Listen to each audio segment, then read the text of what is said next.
Hey Pearls! Today I've got hubby with me and we're going to go over our top 3 financial wins and our top 3 financial fails of 2019. It's important that we know what we didn't do well so we can improve for next year, but it's also just as important that we know what we did well so that we can do it again next year or improve on it.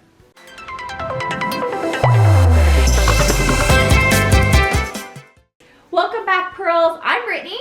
I'm Tommy. And this is Pennies into Pearls, where you can come every single week to find motivation and tips to take control of your budget so you can start creating a better life for your family without the stress of your finances. So if that sounds good to you, then just click that subscribe button and you won't miss anything.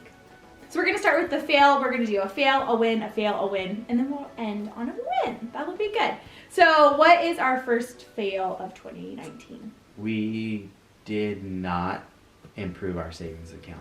Yeah, not much. Though we didn't go into debt. We didn't spend it. We were able. We just didn't make it any bigger. Yeah, we didn't grow any savings really. And if you, in a couple weeks, we'll share what our 2020 goals are and kind of like how we're in the process of creating a financial action plan to build savings and other goals for next year. But yeah, so you can see how like looking back and recognizing like where we need to improve is going to help us with our new goals Big time. for next year. So we definitely weren't good with that, though we didn't go into debt, and anytime we had a major expense, which at the end of this year it just feels like they keep on coming. Punched in the face. Yes. Thanks to your overtime and Pennies into Pearls, we're able to figure out how to like pull cash from other places to pay for these things, but it would have been much better if we could have a bigger savings. Have more savings. And that's also a good opportunity when like these unplanned expenses, like we have tons of car expenses. Like if you look out in our front yard right now. Don't diss on my cars. Well, what I'm saying is like just the maintenance. So like our Mini Cooper is up on stands right now because it needs work. The van's about to get set up on stands as soon as we're done filming this and get some new shocks and brakes, which is hundreds of dollars. So I mean, so we can use this as motivation. Next year, maybe we need to, well, not maybe, we need to create a savings plan for car expenses. Right. So we'll talk more about in the next video. So a win, what's a good thing that we did last year or this 2019 year? Nailed the cash budget. Yeah, like I feel like we've really dialed in what numbers we need for what cash budget. And not only, like, that doesn't mean that it's stagnant, because what I've recently been thinking and haven't really brought up with you yet is I think we need to figure out how to bump up our fun budget. Or maybe create like a separate budget for like date night, because currently we use our fun budget. We need separate ones. Some of it goes towards you to use for cash at work for eating out. Yeah.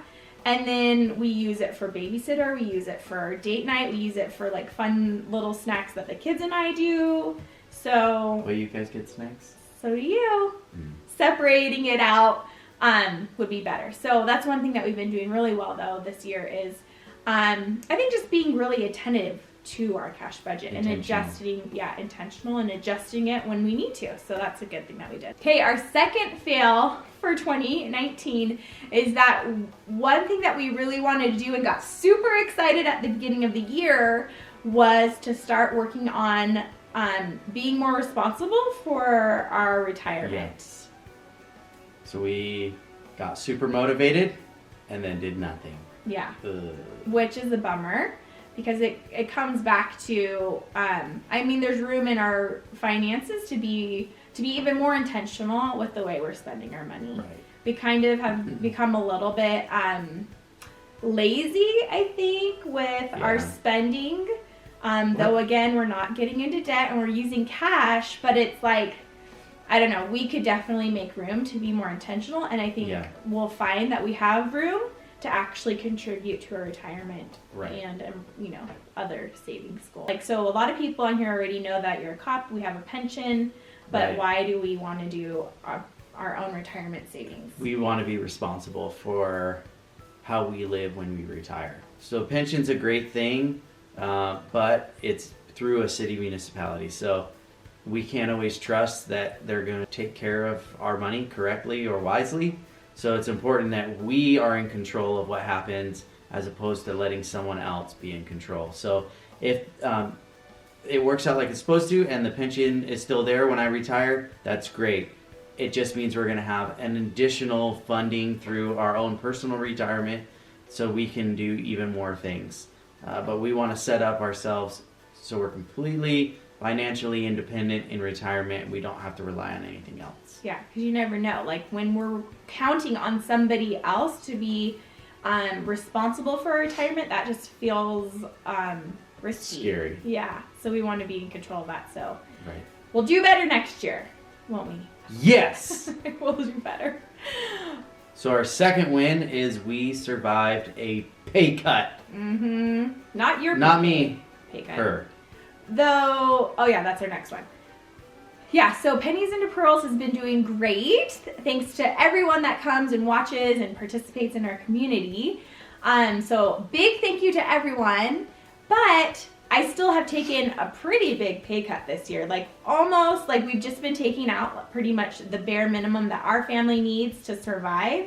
Right. And we've been reinvesting heavily into Pennies into Pearls to make it a much more valuable resource Right. for you guys to come to and to really just like scale the business. So that was a challenge, but I feel like we did good. Again, we didn't go into Right. debt. We took the pay cut.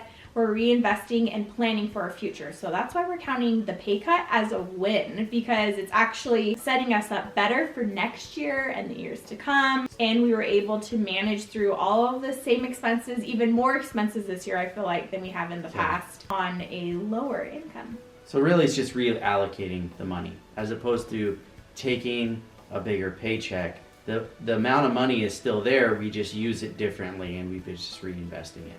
So our third fail of 2019 as first-time home buyers, we had, I'm going to just say no idea Zero that idea. this tax bill was coming at Someone us. probably told us, I but we know. had no idea. I know, when you're first-time home buyers, like there's so much new jargon that gets thrown at you. It's so confusing. And I'm Right. sure somebody probably was like, hey, you might want to like start saving for this. We're like, yeah, whatever, we're moving in. Yeah, and it's almost been 2 years since we've moved in, and we just now got the bill, and we found out that we owed over $500, which isn't that much. No. Like there's other taxes that are covered through our escrow account, but this is a supplemental one.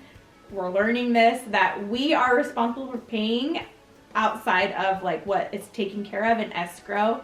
And that was a huge hit, especially at the end of the year when there's all these other expenses right in the middle of our cars breaking down. Like it just felt so heavy. Nobody likes an extra bill. Yeah. Especially when it's a surprise bill. Yeah.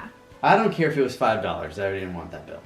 So again, this comes back to when you have an unplanned expense, you learn from it and plan for it to happen again. So now we know that there's going to be a tax bill. And instead of just saying like, okay, we have to remember next year there's going to be this tax bill. Start saving now. Yeah. Now we know, okay, it's going to be about this much money. How much do we need to put away? How much do we need to put away every single month? So we Right. have the cash ready to go and we can be more proactive on actually paying it, because not only did we get this unplanned expense, but it turned out to be late because we didn't get the first bill, which I think is really common. I don't know. Like, because Yeah, even it on the makes bill it says, if you didn't get the first bill, you're still responsible. Yeah. We're like, Which- we may or may not send it out to you. Yeah. Could get lost. I don't know. So we can take this fail, turn it in a win for next year. And our final win for 2019, My favorite. go for it. I did not have to work as much overtime. That was a huge goal for us. That's a big deal. Family time, quality time as a couple, like we're really trying to make that a top priority above all other financial responsibilities and financial goals. Like quality time as a family, as a couple, we really have been working on this year. And when he has to work overtime on top of the busy schedules that all families have, it really takes away from family time and couple time as a husband and wife. It's true. So not only did we survive a pay cut with Pennies into Pearls, but we also still made it work with minimal overtime. Right.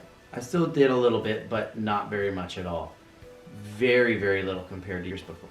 So overall, I feel like I'm proud of us for 2019. Like I feel like we did a good survival year. Like there's a lot of changes with like my income and goals for the future, and I feel like we really have done a good job this year, and we have a lot to work on for next year. That's the idea. Yeah, exactly. So I'm excited. So you guys, thanks for watching. I hope you're able to take something away from this. I think it's always good to see what real life things are happening in other families, so that way you can learn. We can learn from each other, and take different things away, because everybody's family's situation is a little bit different, and we can learn from each other, which is why we're open to sharing all of the good and bad. Ugh. So thanks you guys for watching. We'll talk to you soon. Bye. Bye.